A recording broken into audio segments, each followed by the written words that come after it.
Like seeing your favorite band play their greatest hit live, Diablo 4 is completely awesome to behold, even when you know exactly how the song's going to go. It may not try to push the boundaries of ARPGs, but the tweaks, improvements, and borrowed ideas it does introduce have made this the best Diablo's ever been. Finely tuned combat, extensive build options, and stellar graphics are all among the most impressive in the genre, and its endgame activities are shockingly well thought out.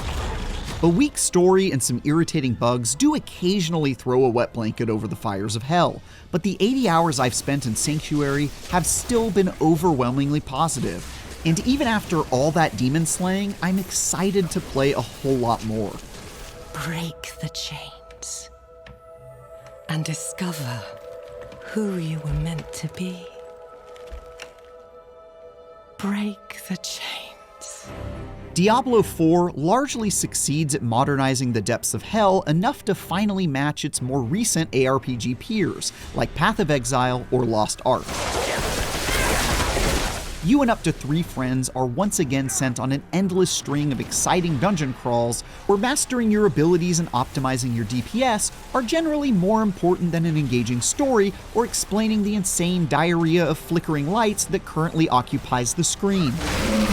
Running dungeons once again captures that enjoyable, compelling loop of killing hordes of enemies, completing objectives, and downing bosses.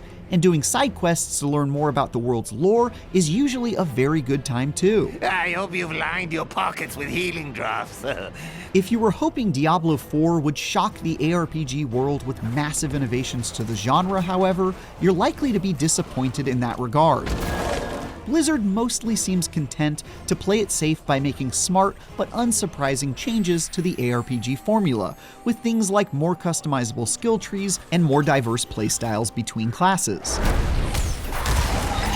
That might sound overly familiar, but this strategy has resulted in a game that's unbelievably well designed, succeeding at practically everything it tries.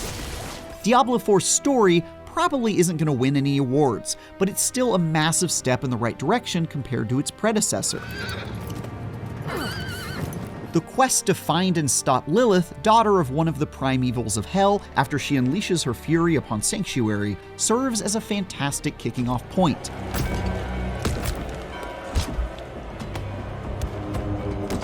Gone are the days of WWE-like voice performances and dreadfully cheesy dialogue. Now, our true work begins.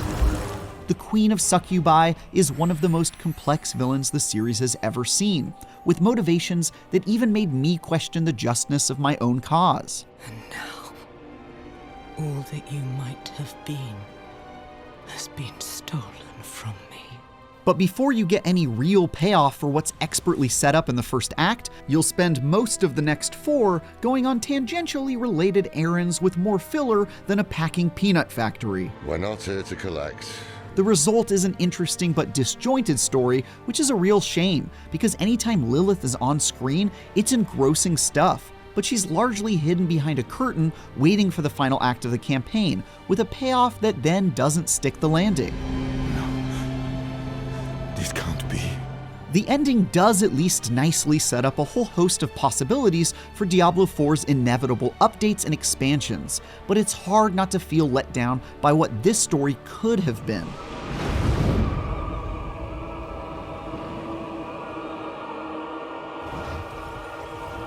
Thankfully, rolling credits in a Diablo game means you've only just finished the appetizer, not the main course.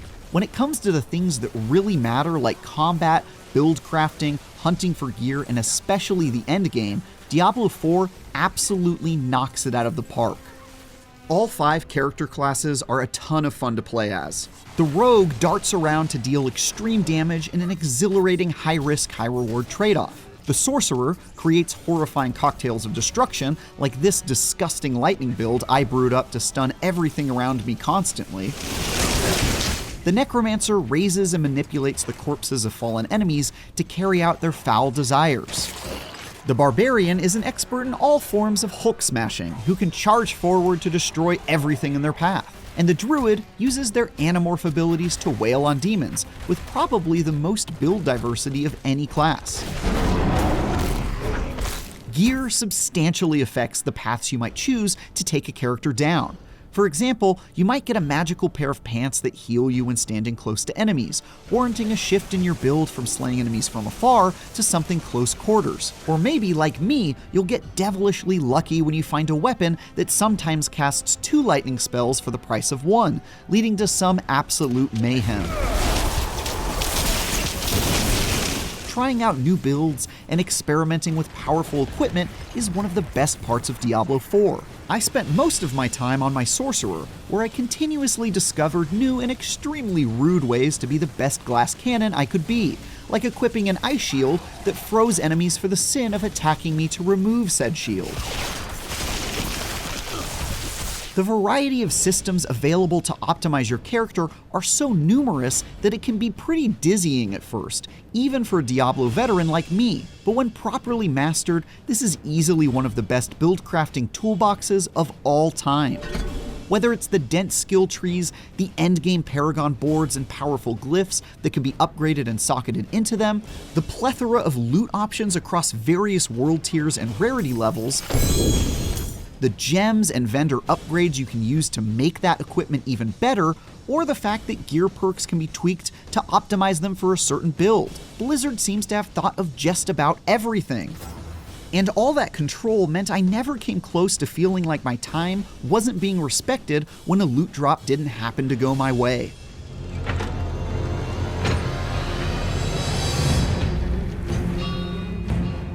Diving into the bone-riddled halls of this ancient tomb or this demon body part exhibit is a consistent joy. No matter what class you've chosen, shredding your way through piles of wretched reprobates is usually effortless fun that lets you flex your unrivaled power. Though some of the more difficult activities like nightmare dungeons are bound to put those skills to the test. There's also a good chance you'll run into a random event that might have you rescuing some poor lost souls or getting attacked by the Butcher, a familiar demon who enjoys meat hooks more than I thought possible. Admittedly, regular minions have very few unique mechanics I could discern in the seconds it took to send most back to hell with my coldest regards. But you do get the occasional breath of fresh air, like shamans that summon new enemies to the battlefield, making their executions a high priority, or skeletons that slowly shamble toward you with big beefy shields. Dungeon bosses have a bit of a similar inconsistency. I can only fight so many big floating demon wizards called the Curator or some such nonsense before it all just blends together into one big pile of satisfyingly defeated gore. But others are much more memorable, like one where a laughing cultist repeatedly summoned waves of freaks until he ran out of steam and was quickly turned into a bowl of mashed potatoes by me and my friends. Speaking of friends, Diablo 4 is great for making them, as an online connection is required to push back the forces of evil. While this comes with the expected rare hitches, like getting disconnected or having to wait in short queues to play during a particularly busy time, the benefits far exceed the drawbacks. There's a much greater sense of discovery now, as you encounter other players out in the wild or murder them in cold blood in a PvP zone. And those chance encounters when you're taking down a world boss, for example, can turn into new online friends. It's especially cool that trading and clans seem to have greatly increased in prominence compared to previous Diablo games, and there's a real sense of community around taking down endgame group activities together. That's the kind of magic you can get in an online game, and I'm very excited to see what ridiculous shenanigans the community gets up to.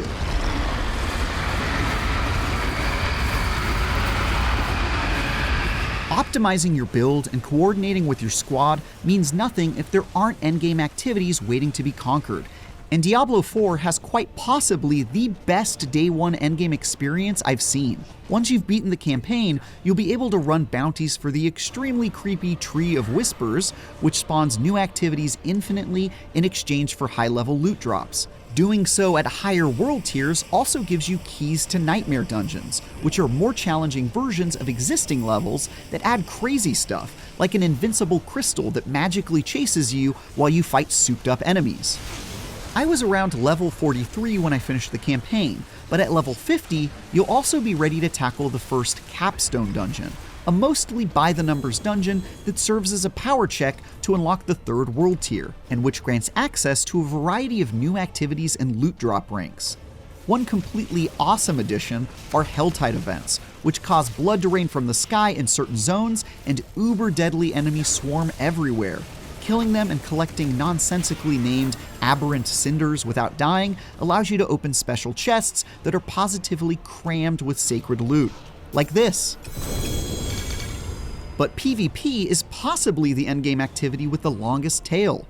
You'll find 2 PvP zones in Sanctuary, where you compete to slay NPC enemies to collect materials while keeping your head on a swivel to defend against rival players who might decide to kill you and take your resources for themselves. Running around in these chaotic zones is completely nerve-wracking and hilarious, especially since even your own party members can betray you by scooping up your valuable materials since they aren't shared. You might even be tempted to leave the party to rid yourself of that pesky friendly fire protection and lash out at a former ally.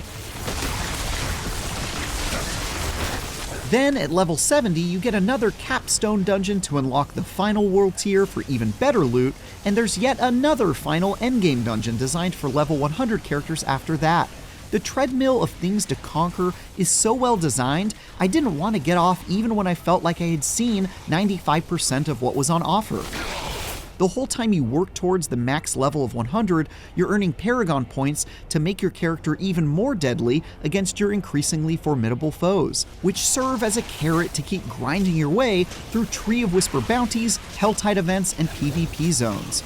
The endgame grind to reach that max level is practically perfect in terms of variety, replayability, build crafting, and more. Even if you somehow run out of things to do in the endgame for one character, rolling a second or third instantly becomes a fresh experience, since the campaign is optional after you beat it once, and certain account-wide bonuses instantly give your new character a boost. The most important of these unlocks is your mount, which allows your new characters to race off to faraway parts of the map so you can begin leveling with whichever activities you want. Tackling dungeons or participating in PvP from the fresh perspective of a whole new class immediately shakes off any dust Diablo 4's lengthy grind might gather, and extends the good times even further than I thought possible. The only things that can occasionally knock that train off the rails are a few nasty bugs. For example, if you enjoy teleporting around as a sorcerer, be prepared to get stuck in the ground literally hundreds of times, like this. Thankfully, that can be resolved by just teleporting back to town, but I wasted a lot of time retracing my steps, only for it to happen again a few minutes later. There's also some weird rubber banding that sometimes goes on when you try to go from one region to another that prevents you from entering a zone. Most of Diablo 4's issues are extremely specific things like this that will probably get patched, but they were noticeable enough to tangibly impact my enjoyment a bit in the meantime. Your evil is done.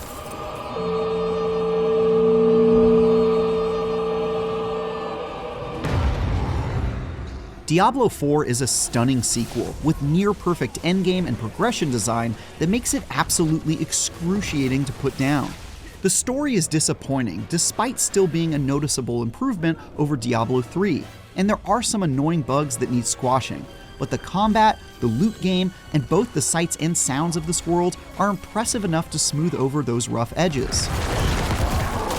Diablo 4 takes the strategy of refining things the series already did so well rather than giving it a massive overhaul. And that careful and reverent path has shaped this massive sequel into one of the most polished ARPGs ever created, which makes slicing through the legions of the damned a hell of a good time. For more, check out our reviews of Gollum and The Legend of Zelda: Tears of the Kingdom. And for everything else, stick with IGN.